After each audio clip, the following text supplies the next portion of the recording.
కరేపాకులాగా మన పక్కన పడేసింది. 10 సంవత్సరాలు ఇచ్చేసి కూడా మనకి ఏం లేకుండా చేసి వెళ్ళింది. కాంగ్రెస్ గవర్నమెంట్ నాకు అన్ని పెన్షన్లు, ఇండ్ల స్థలాలు, హెల్త్ కార్డులు అన్నీ ఇస్తానని చెప్పింది. ఇప్పటివరకు కూడా అది కూడా చేయలేదు. ఉద్యమ నాయకులు రాష్ట్ర శ్రీనివాసరావు గారు రాష్ట్ర కన్వీనర్గా ఉన్నారు. వారు 7 సంవత్సరాల నుంచి ఉద్యమం చేస్తూ అందరికి కలుపుకొని ప్రతి మండలాన్ని, ప్రతి జిల్లాకు తిరుగుతూ ఈ 7 సంవత్సరాల నుంచి ఉద్యమాలు చేస్తున్నారు. మన జూన్ 2వ తారీఖు డెడ్ లైన్ ఇచ్చారు. గవర్నమెంట్ చేస్తుందని చూశారు. ఇప్పటివరకు చేయలేదు కాబట్టి హోమాలు, చండీ యాగాలు అన్ని సర్వ మతాలు ఇచ్చేసి ఉద్యమాలు చేసుకుంటూ వస్తున్నారు. మళ్ళీ డెడ్ లైన్ పెడుతున్నారు. మన ఉద్యమాలు మళ్ళీ చేయడానికి కూడా మనం సిద్ధంగా ఉన్నాం. అప్పుడు టీఆర్ఎస్ గవర్నమెంట్లో ఎలా ఉద్యమాలు చేశారో ఈరోజు కూడా అదే ఉద్యమాలుగా మళ్ళీ స్టార్ట్ అవుతుంది.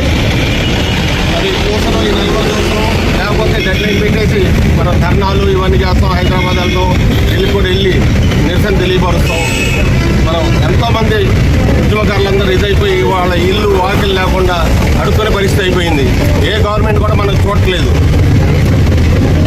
రేవంత్ సర్కార్ ఇచ్చిన మాటకి మనం విలువిచ్చి ఇంతకాలం 1 సంవత్సరం ఎదురు చూసినా కూడా సంవత్సరం అయిపోయింది. కానీ ఇప్పటివరకు ఎటువంటి డెవలప్మెంట్ లేదు, ఎటువంటి పెన్షన్ లేవు, ఇళ్ల స్థలాలు లేవు.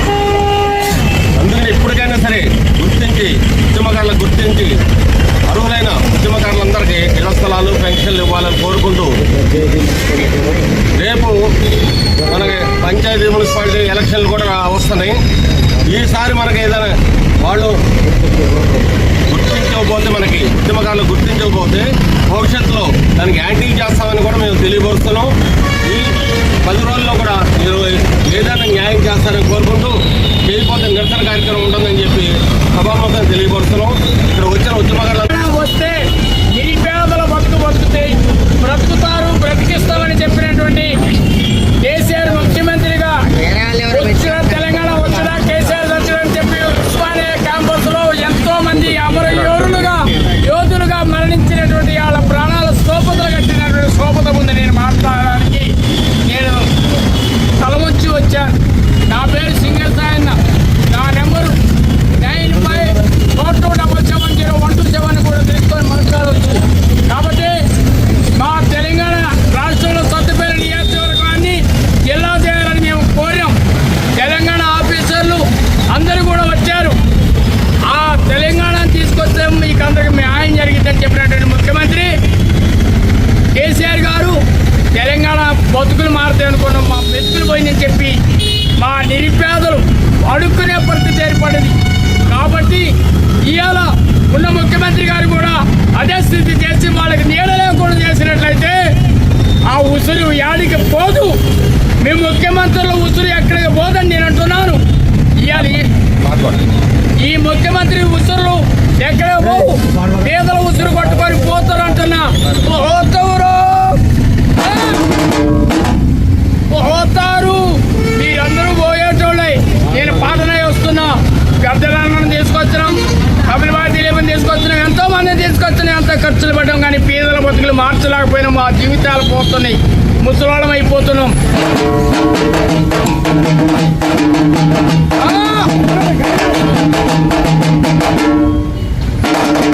ముఖ్యమంత్రి కేసీఆర్ గారు పోతారో ముఖ్యమంత్రి అన్నాం. పోతావురో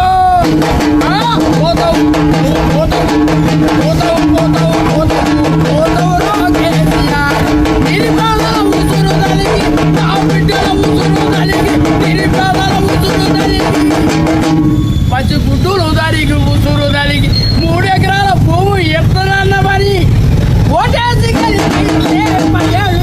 నవ్వు ఏ ముఖ్యమంత్రికైనా పోరాటం అయితే ఆగని జన పోరాటం, పేదల బతుకు పోరాటం. ఆ నిరుపేదలకు నేడిస్తే మీకు మళ్ళీ విద్యతో ఉంటుంది. మా పరువులు కాపాడుతారు. మా ఇజ్జత లేకుండా చేయబాకండి ముఖ్యమంత్రి గారి తెలియపరుస్తున్నా. అట్టడుగు వర్గాలు ఎవరైతే ఉన్నారో వారికి ఇంతవరకు ప్రతిఫలం అందట్లేదు. అదేవిధంగా సంపన్న వర్గాలు పాల్గొని తెలంగాణ సాధించుకోవడం మరి ఎంతో పోరాటం చేశారు. ఆ పోరాటంలో అసలు పాసినటువంటి అనేక మంది చిన్నారులు వాళ్ళ కుటుంబాలు ఈ రోజున రోడ్డుకు పడ్డాయి. తెలంగాణ పేరు చెప్పి తెలంగాణ ఉద్యమాన్ని అసలుగా తీసుకొని తెలంగాణ మనం సాధించుకుంటే అనేక రకాలుగా మనం లబ్ధి పొందుతామని చెప్పేసి ఆ రోజు చెప్పినటువంటి ఉద్యమ నేతలు అందరూ కూడా ఈ రోజున ఎవరికి వాళ్ళు ఎన్నో తీరన్నట్టుగా వ్యవహరిస్తూ ఉన్నారు. తెలంగాణ కోసం పోరాటం చేసినటువంటి అనేక రకాల ఉద్యమకారులు ఉన్నారు. సకల జన సమ్మె చేసినాం, అనేక రకాల సభలు పెట్టినాం, సమావేశాలు పెట్టినాం, తర్వాత నిరసన కార్యక్రమాలు ఏర్పాటు చేసినాం. తెలంగాణ వస్తే తెలంగాణ రైతులు పరిస్థితి మారుతుందని, నిరుద్యోగుల పరిస్థితి మారుతుందని, తెలంగాణ ఉద్యమకారుల పరిస్థితి కూడా మారుతుందని చెప్పి ఎంతో సంతోషపడ్డాం. కానీ తెలంగాణ అయితే రావడం అయితే జరిగింది. కానీ తెలంగాణ ఎవరి కోసం వచ్చిందంటే అది ఎవరో ఇద్దరికో ముగ్గురికో లేదా బడా పారిశ్రామికవేత్తలకో లేక తెలంగాణ ఉద్యమకారుల ద్రోహులకో తెలంగాణ ఉద్యమం వచ్చినట్టే ఉందే తప్ప తెలంగాణ ఉద్యమకారులకి, తెలంగాణ అసలైన ఏకాశైన ఉద్యమకారులకి ఈ తెలంగాణ వచ్చినట్టు లేదు.